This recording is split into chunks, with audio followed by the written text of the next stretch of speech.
Today, Sara and I are going to make a pasta frolla, which is a basic Italian pastry dough. Here's our flour, and we're going to use the farina per dolci by Molino Denti. And to the flour, we're going to add the sugar and the salt.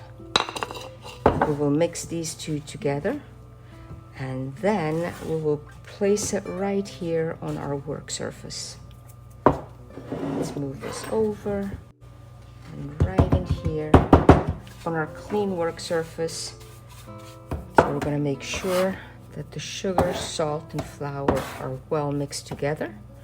With the help of my hand, we're going to make a well. And to the well, we're going to add the butter. Now with my fingertips, we're going to rub the butter and the flour right in.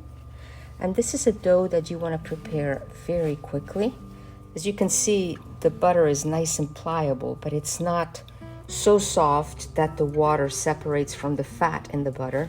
So we're going to quickly put this together, and pasta frolla needs to be put together quite quickly. This is a poor flour, meaning it does not have high protein in it, and you don't want high protein in this flour because you don't want to develop gluten. And now we're going to bring the rest of the flour right in here, and we're going to do the rub-in method, where we're just going to grab the dough like so, and with the palm of my hand just kind of rub it, so every bit of flour will have been incorporated with the fat. You see now it's almost like coarse sand. Now that all this has been brought together, I'm going to make a new well in the center, and in here we're going to add the eggs as well as the zest of this lemon. And you always want to be careful not to go beyond the zest because you don't want to put the pith in. The pith can actually be very bitter. Now, this is optional, but we're going to put just a little bit of vanilla in here. And with the help of a fork, we're going to break up the egg and begin to incorporate some of the flour and sugar mixture and butter.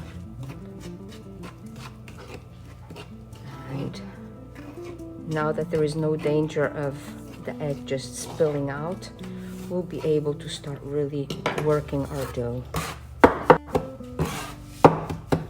Again, you want to do this as quickly as possible.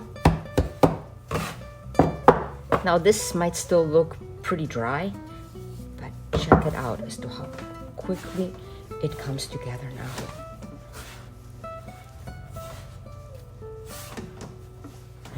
Here, we're almost done with our beautiful dough called pasta frolla, with which we'll be able to make several wonderful Italian desserts. Now with my bench scraper, we're going to bring everything together and shape it into this nice round. And this we will wrap into plastic wrap. And before we can use it, it needs to be in the refrigerator for at least half an hour, even 45 minutes or overnight. Sara and I are hoping that this will also become a very loved dough in your kitchen, and you will be able to make all kinds of different desserts. Torta della Nonna, crostata di frutta, crostata alla marmellata. So we are hoping that you will enjoy this.